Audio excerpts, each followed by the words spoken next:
It's Tuesday, it's tea time, and today we're talking about stash. Well, we're talking about it all this month, really, but today we're going to talk about definitions and we're going to talk about shame. Because boy, howdy, does shame figure into this. As you can see, I have a lot of stash. My project for this month is to go through all of this and decide what I'm keeping and what I'm not keeping, because I only want to keep what brings me joy and what I will actually use. Some of these things have been in my stash for over 15 years. So what is stash? Stash is the stuff that you collect, the materials, the tools, the things that enable you to do the thing that hobby or activity is. Everything can have stash. Every hobby can have stash. In 40K, you can have a stash of paints. You can have a stash of models. You can have a stash of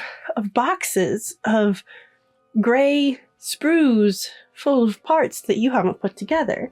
In sewing, you can have a stash of fabric. You can have a stash of ribbon. You can have a stash of trim. You can have a stash of utility fabrics that you're never going to see in the final garment, but they're there. And they're necessary, so you get them and you keep them so that you can do whatever you want to do when it's time.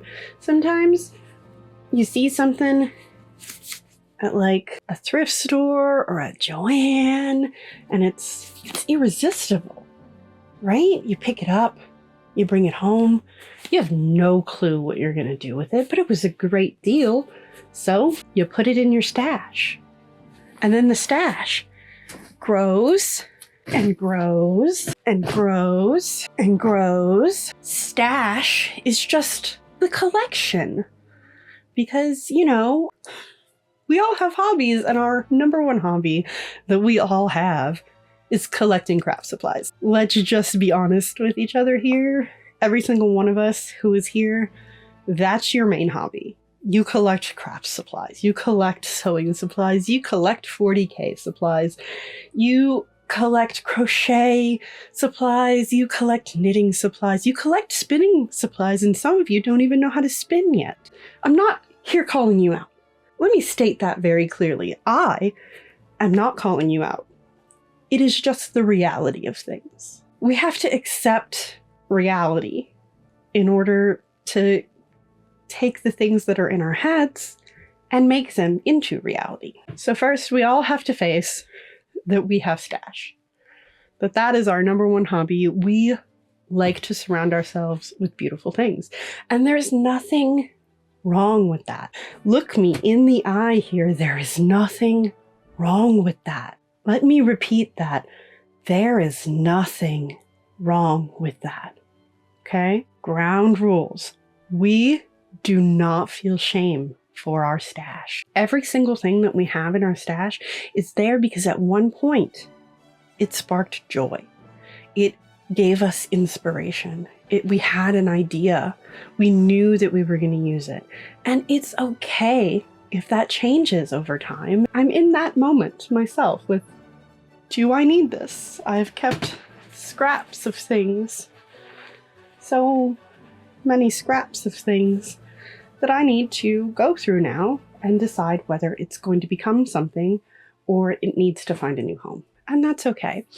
I am fighting against some ideas that were ingrained into me because I grew up poor. I was literal trailer trash. I have a bolt of this delicious teal cashmere wool blend that I bought when the fabric store on the plaza was going out of business, and I paid $20 a yard for it. And it was regular, like, I don't know, hundreds of dollars per yard. So it was a steal. I've kept it in my stash for years, for over a decade now, because I didn't want to ruin it.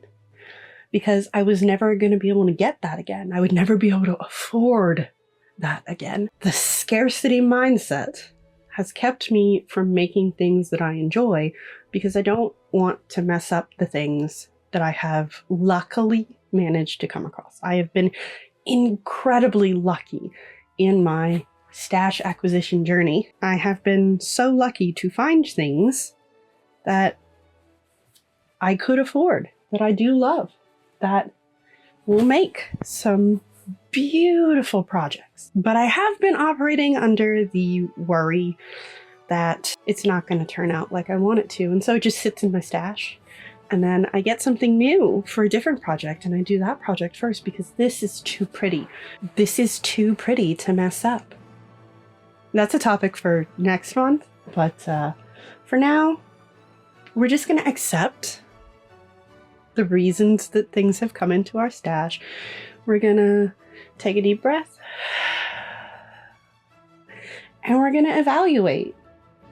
Yes, I absolutely love this and I want to make something out of it. What am I going to make out of it? Right? We're going to go through and we're going to curate our stash. We're going to talk about that later in the month. There's a concept that I want to introduce you to. You may already be aware of it, especially if you're a knitter or have dabbled in knitting. It's called Sable. Stash acquisition beyond life expectancy. They who die with the most fabric or yarn or unpainted 40K minis wins. This is a concept that you will probably find in most hobbies. The idea that you have too much and that you'll never be able to finish it all within the rest of your lifetime. You've reached critical mass and you could stop buying now.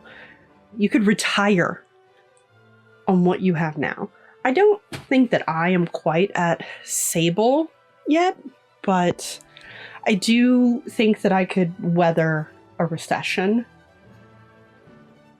fairly easily with what I have collected so far. I have enough to keep me busy in fabrics and yarns and 40K minis that I don't need to buy anything else. Like, I really shouldn't need to buy anything else for a while, right? Unless it's like a utility fabric that I'm gonna need more coutil to make more corsets, even though I've got enough coutil to last me.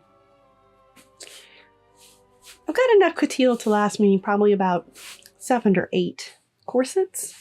So I don't need to buy anything else because I already have everything I need. There's an element of shame, especially when you pull everything out and you look at it and you're like, oh my goodness, I have so much, I have too much. I'm never gonna be able to do anything with all of this. It's overwhelming. There's the shame of having collected, however many boxes of little Warhammer miniatures that you haven't even put together yet. A lot of people in 40K call this the pile of shame. I'm not going to say that I invented the term, but if you were with me in the OG days when I was streaming miniature painting on Twitch, you know how strongly I felt about the words pile of shame. I still feel that strongly, and I will invite you, instead of using the term pile of shame, to use the term pile of potential. Because we really should not be attaching shame to the things that we do for love. There should be no shame in the things that we do to give ourselves joy. There's no room for it. Really, just shame, kick it out. It doesn't belong here. Embrace the things that make you happy.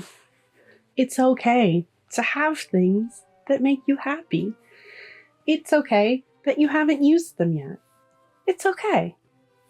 I'm writing you a permission slip right now.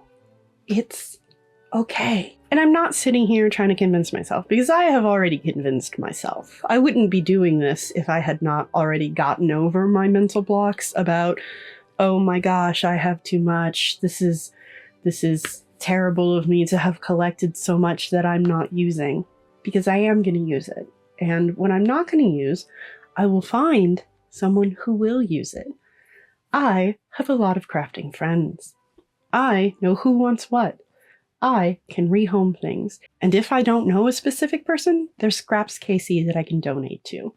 There's the take back bag that I could put things in and send them off to keep them out of a landfill. There are options, and I don't have to feel obligated to keep anything. There are things that have some emotional attachment, like the remains of my corpse hoodie. If you're interested in seeing the corset that I made from that, please let me know. I still need to get some good reveal footage of it, but it's done. There's a lot of fabric left in this. I could make more little things out of this, and so I choose to keep it because I have a very strong emotional attachment to it, and that's okay. I'm allowed. If there's something that you have a strong emotional attachment to, it's okay if you keep it, even if you're never going to do anything with it. I give you permission. It's 2024 and we are done feeling bad about what we have. We are done feeling bad about our abundance.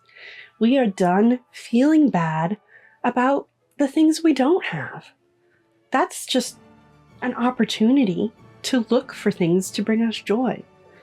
It's 2024 and we are seizing opportunities to be happy. We're deciding that there is good in all of this. We're finding it. We're looking for it. We're shackling it to us if we have to. We are simmering in our joy. The world is bad enough and unkind enough that we do not need to be unkind to ourselves, especially in this area, okay? Right? Are you with me? It's 2024 and we're gonna make stuff this year. We're gonna go through the stash. We're gonna find the inspiration. We're gonna grasp the determination and we're gonna make it. We're gonna craft it.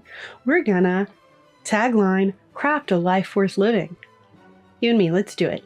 Thank you for watching my videos. Thank you for doing all the YouTube-y things like liking and subscribing and commenting to tell me how much you enjoyed things and what topics you want to hear me talk about or rant about in the future. I really appreciate you. Your presence is the best gift that I could ask for.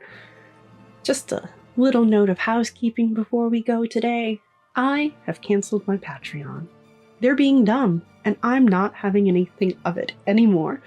So there's that. If you have a dire desire to contribute monetarily to the channel, you can find a wishlist link in the description below. I will be doing some evening gowns this year, and I have a scholarship offer that I'm trying to give to people. And if you this is probably what your donation is going to go to. It's going to be somebody else's gown that they're getting. This is not an obligation by any means, just if you feel like you're wanting to do it, okay? I do not need anything. I have everything I need already. Please do something kind for yourself. Make yourself a cup of tea or water. Water's fine too. Take care of my friends and make sure that you craft a life worth living.